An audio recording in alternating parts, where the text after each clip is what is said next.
चलोगे? Okay, good morning class. आज हम क्लास 9th का केमिस्ट्री जो है पहला अध्याय जो चैप्टर है नाम है हमारे परिवेश के पदार्थ। इसमें हम पार्ट 1 और पार्ट 2 जो मेरा 18-20 मिनट का वीडियो है वो डाल दिए हैं, जिसमें हम पदार्थ और पदार्थ का जो एक अवस्था है ठोस अवस्था उनके बारे में चर्चा किए हैं और पदार्थ का ठोस अवस्था का गुण भी बता दिए हैं। अभी पार्ट 3 में हम पदार्थ की अन्य अवस्था जैसे कि द्रव्य अवस्था और गैसीय अवस्था के बारे में जानने का प्रयास करते हैं। तो चलो चलते हैं हम। तो कल हम ऊर्ध्वपातन तक लिखाए थे ना, ऊर्ध्वपातन तक। आज हम जानेंगे विसरण के बारे में। किसके बारे में? विसरण के बारे में। विसरण बोले हैं रे, हाँ, विसरण के बारे में बताएंगे। विसरण, देखो विसरण क्या होता है पहले समझ लो विसरण होता क्या है। विसरण मतलब एक पदार्थ का दूसरे पदार्थ में मिलना विसरण कहलाता है, ठीक है ना। एक पदार्थ का दूसरे पदार्थ में मिलना क्या कहलाता है? विसरण कहलाता है। इसका अंग्रेजी भी लिख लो, डिफ्यूजन। अंग्रेजी मेरा थोड़ा स्पेलिंग में बड़ा हमको DIFFUSSION, डिफ्यूजन, ठीक है ना। एक पदार्थ का दूसरे पदार्थ में मिलना। तो कुछ पदार्थ ऐसे हैं जो आसानी से एक दूसरे में मिल जाते हैं। जैसे मान लो द्रव्य को द्रव्य के साथ मिलाना, अभी लिखो नहीं कोई, द्रव्य को द्रव्य के साथ मिलाना हो तो मिल जाएगा, मिल जाएगा नहीं मिल जाएगा, आराम से मिल जाता है। मान लो पानी को अगर पानी के साथ मिला रहे हैं, ठीक है ना, पानी को पानी के साथ मिला रहे हैं तो सेम गुण है तो मिल जाएगा ना, मिल जाएगा। लेकिन वही पानी को अगर तेल के साथ मिलाएं तो मिलेगा? पानी को तेल के साथ मिलाएंगे जल्दी मिलेगा? नहीं मिलेगा, ठीक है ना। तो एक द्रव्य का दूसरे द्रव्य में मिल जाना क्या कहलाएगा? विसरण कहलाएगा। या सीधा कह सकते एक पदार्थ का दूसरे पदार्थ में मिलना क्या कहलाता है? विसरण। तो लिखो, विसरण वह प्रक्रिया है, विसरण वह प्रक्रिया है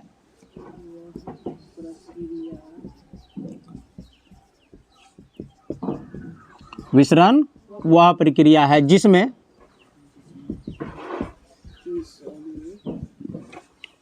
एक द्रव्य के कण को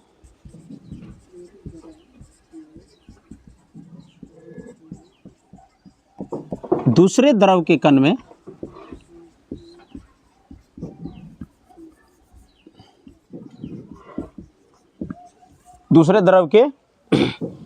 में प्रवेश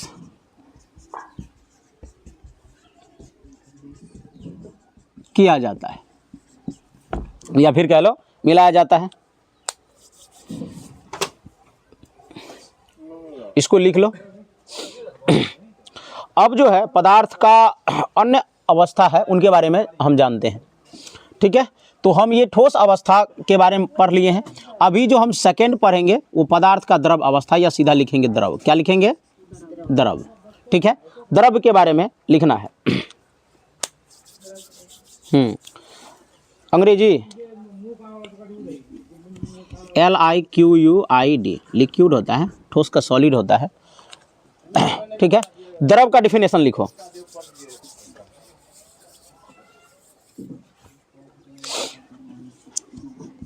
ऐसे पदार्थ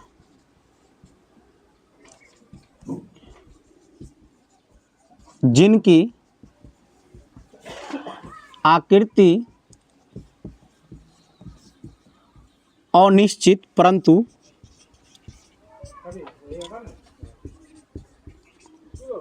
आयतन निश्चित होता है, उसे द्रव्य पदार्थ कहा जाता है।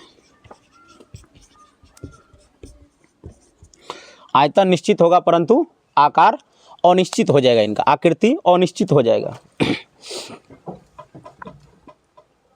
लिख लो इसको।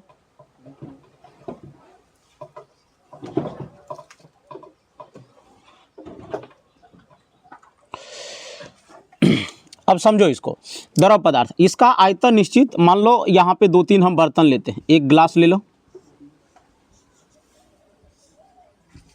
ठीक है, और एक क्या बोलते हैं इसको, लोटा, एक लोटा ले लो।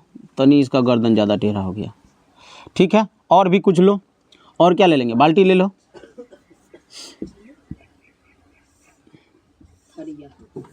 ठीक है ना। क्या ले लो, बाल्टी ले लो, और फिर थरियो लेगा रे, नहीं डिमांड भी दिया, तो अजीब भी डिमांड दिया भाई, तुम थरिया बनाएंगे कैसे हम? कद्दू नहीं होगा,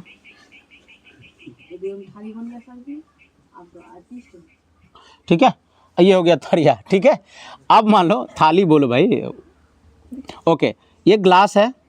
ठीक है, एक बोतल भी बना लो। बोतल कैसे बनाएंगे रे?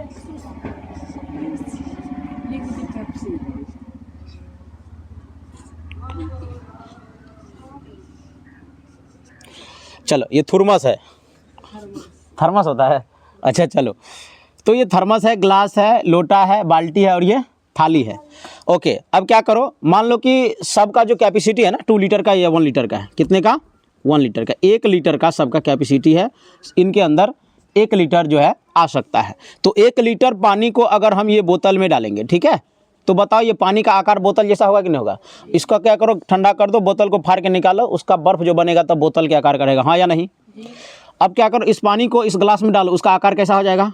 ग्लास के आकार का। फिर लोटा में डालो, कितना का हो जाएगा? लोटे के आकार का। फिर बाल्टी में डालो, किस आकार का? और यहाँ पे थाली के आकार का। कहने का ये मतलब है कि क्या इसका आकार अनिश्चित है कि नहीं है? जिसमें डाले उस आकार का हो गया ना? हो गया। पर क्या एक लीटर इस बोतल के पानी को ग्लास में रखे हैं तो क्या 1 लीटर से कम हो जाएगा? नहीं। फिर इसी पानी को पलट के इस लोटे में रख देंगे, कम होगा? इसको इस बाल्टी में देंगे, कम हो जाएगा? थाली में देंगे, कम होगा? तो इसका आयतन क्या है? निश्चित है। आयतन क्या है? निश्चित है। इसका भार न घट रहा है न बढ़ रहा है, पर आकृति इसकी चेंज हो रही है। यही क्या है? ठोस पदार्थ का गुण है। तो अभी ठोस पदार्थ के द्रव पदार्थ के गुण है। अभी द्रव पदार्थ के गुण के भी बारे में हम समझेंगे। ठीक है, ये तो हो गया डेफिनेशन कि ऐसे पदार्थ जिनकी आकृति अनिश्चित एवं आयतन क्या होती है? निश्चित होती है, उसको कौन सा पदार्थ कहते हैं? द्रव्य पदार्थ। अब लिखना है अगला पॉइंट, द्रव्य पदार्थ के गुण। लिखो, द्रव्य पदार्थ के गुण।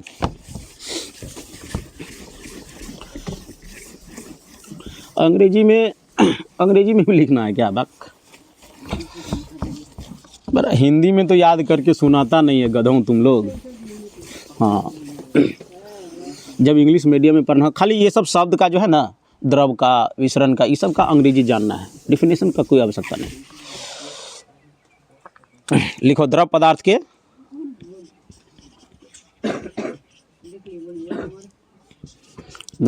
के गुण। एक लाइन आंसर लिखने से पहले लिखा जाता है, द्रव पदार्थ के निम्नलिखित गुण है। लिख लो इसको, द्रव पदार्थ के निम्नलिखित या निम्न गुण है। पहला ही क्या आएगा? इसके आयतन एवं आकार क्या होते हैं? सॉरी, आयतन निश्चित और आकार अनिश्चित। इनका आयतन निश्चित परंतु आकार अनिश्चित होते हैं। अभी बताए हैं, तुरंत बताए नहीं बताए हैं? अच्छा, इसका घनत्व क्या होगा? ठोसी की तरह मौजूद होगा कि नहीं होगा? इसका घनत्व ठोस की तरह मौजूद होगा? नहीं होगा। तो हम क्या लिख सकते हैं? इसका घनत्व जो है ठोस की अपेक्षा क्या होगा? कम होगा। यही लिखेंगे, द्रव्य पदार्थ का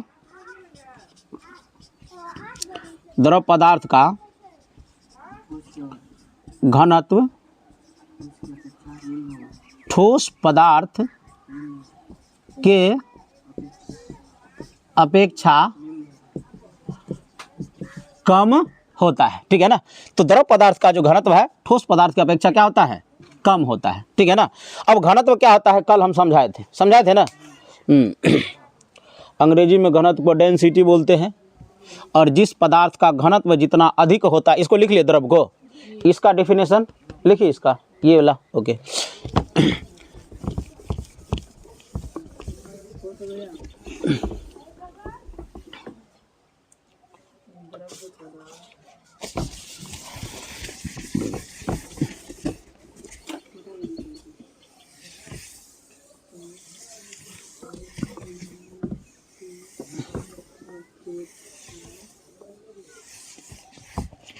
ठंडी के मौसम में पानी से जो मिटाते हैं, वीडियो को तो कोई रोक दो जब तक मिटा रहे हैं। दूसरा क्या हो गया? द्रव पदार्थ का घनत्व ठोस पदार्थ की अपेक्षा क्या होता है? कम होता है। ठीक है ना? अब घनत्व कम होगा तो इसकी जो अणु होगी, जैसे मान लो ये ठोस है, ठोस का अणु इतना दूर हट के है ना? ऐसे इस प्रकार से है, क्योंकि ठोस पदार्थ के जो कण होते हैं अनवरत गतिशील तो होते ही हैं कोई भी पदार्थ के कण, पर बहुत ठोस पदार्थ में क्या होता है, बीच में गैपिंग कम होता है, एकदम एक दूसरे से सटा हुआ होता है, जिसके कारण इसमें प्रेशर लगाओगे तो ये दबेगा नहीं, ठीक है ना, क्योंकि अंदर जो है इसके छोटे छोटे कण इतने सटे हुए होते हैं अणु कि ये जाके अंदर इस पर दबाव लगाओगे तो नहीं सटेगा। पर यही अगर द्रव्य पदार्थ ले लो, ठीक है ना, तो इसके क्या होता है, ये कण जो होते हैं ये दूर दूर होते हैं, अब इसको दबाओगे तो आराम से दब जाएगा। तो यही है इसका घनत्व, ये क्या होता है, कम होता है। ये ठोस है इसका ज़्यादा है, ये द्रव है इसका कम है, ठीक है। तीसरा होता है संपीड्यता। संपीड्यता बताए थे ना, कल बताए थे संपीड्यता क्या होता है, बताए थे। अभी लिख लो इसमें, यह प्रायः क्या होता है, असंपीड्य होता है। नंबर 3, यह प्रायः असंपीड्य होता है। यह प्रायः असंपीड्य होता है। असंपीड्य का ये मतलब हुआ, तुम ही लिख रही है रे, यह प्रायः असंपीड्य होता है। असंपीड्य का ये मतलब हुआ कि इसमें अलग से अगर प्रेशर या फिर तो ताप करके इसके आकार को, मतलब जो इसका क्या था यहाँ पे, ये ठोस था, है ना, इसको चेंज नहीं किया जा सकता है, और इसको क्या कर, ताप और दाब बढ़ा के इसके आकार को चेंज कर सकते हैं, ऐसे भी आयतन को भी चेंज कर सकते हैं, संपीड्य। तीसरा लिखो, चौथा हाँ लिखो, द्रव पदार्थ के क्वथनांक ठोस की अपेक्षा क्या होगा, कम होगा। जैसे ठोस पदार्थ का द्रव्यनांक एवं क्वथनांक दोनों उच्च होता था ना, तो इसका द्रव्यनांक एवं क्वथनांक क्या होगा, ठोस की अपेक्षा कम होगा। द्रव्य पदार्थ का द्रव्यनांक एवं क्वथनांक ठोस के अपेक्षा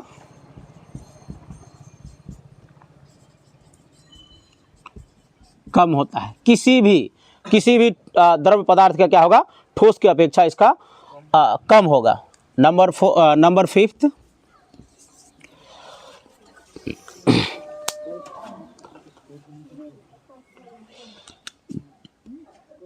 द्रव्य पदार्थ में तरलता पाई जाती है। तरलता पाई जाती है। तरलता का ये मतलब हुआ इसमें बहाव का गुण होता है, ये बह सकता है, अर्थात लिख देते हैं यहाँ पे, अर्थात इसमें बहाव का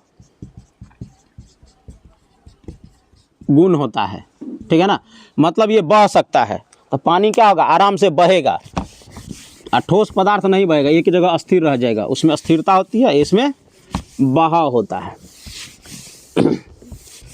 ठीक है ना। पानी को ऐसे पलट दोगे तो वो बह जाएगा, तो इसमें क्या होता है,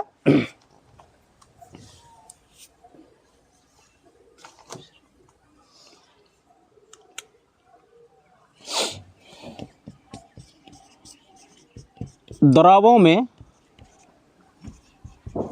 परस्पर मिश्रण होने की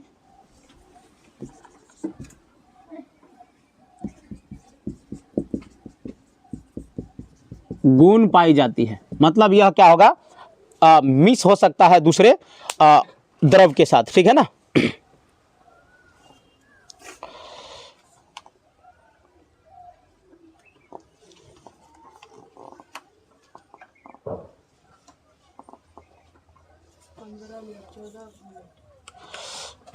और लिखो, 14 मिनट हो गया।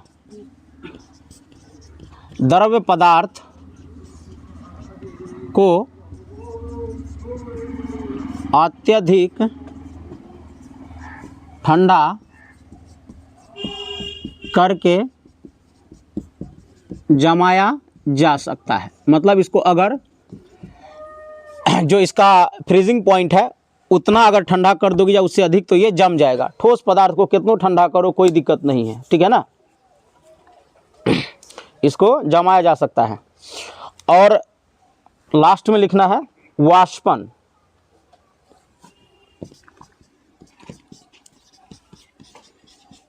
ऐसे लिखो,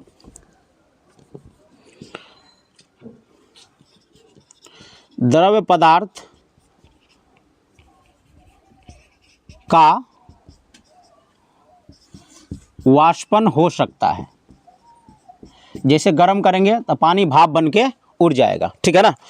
अभी इतना जाने हैं तो वाष्पन को डिफाइन कर लेते हैं। ये द्रव पदार्थ का टोटल क्या हो गया, गुण हो गया। अब हम जान लेते हैं एक बार वाष्पन के बारे में।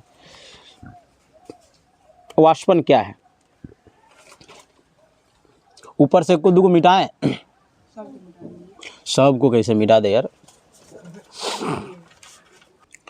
चालू कर दिए, ओके। अब वाष्पन जो है, वाष्पन को हम लोग जान लेते हैं। लिखो वाष्पन क्या है। वाष्पन का डिफिनेशन हम लोग जान लेते हैं, परिभाषा।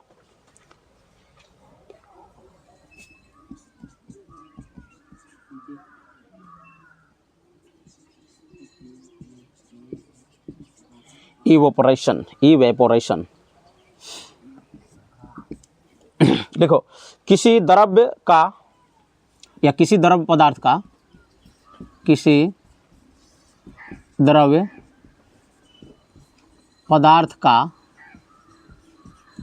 कमरे के ताप पर, कमरे का ताप मतलब जो नॉर्मल टेम्परेचर होता है, तो नॉर्मल टेम्परेचर को कमरे का ताप कहा जाता है। कमरे के ताप पर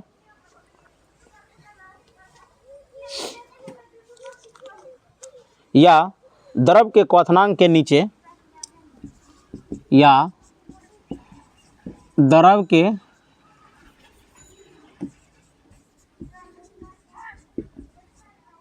क्वथनांक के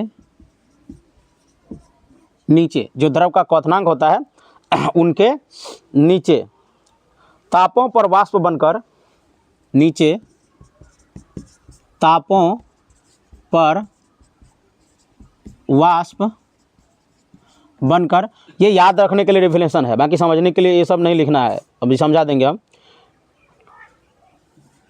बनकर धीरे धीरे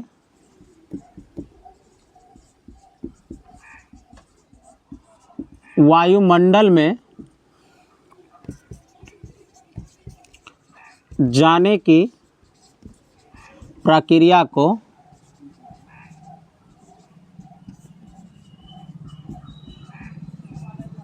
वाष्पन कहा जाता है।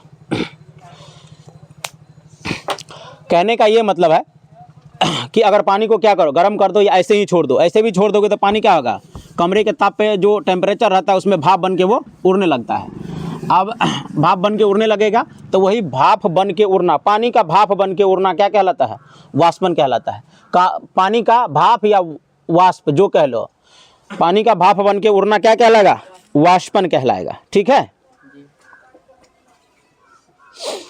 अब अगले दिन, आज इसको लिख लिया ना, वाष्पन समझ गया ना, पानी का भाप बन के उड़ना क्या कहलाता है, वाष्पन कहलाता है। अब अगला जो पॉइंट होगा वो पार्ट 4 में होगा, 3 है ना ये, पार्ट 4 में होगा। इस क्लास में आज के लिए इतना ही, धन्यवाद। बंद करो इसको।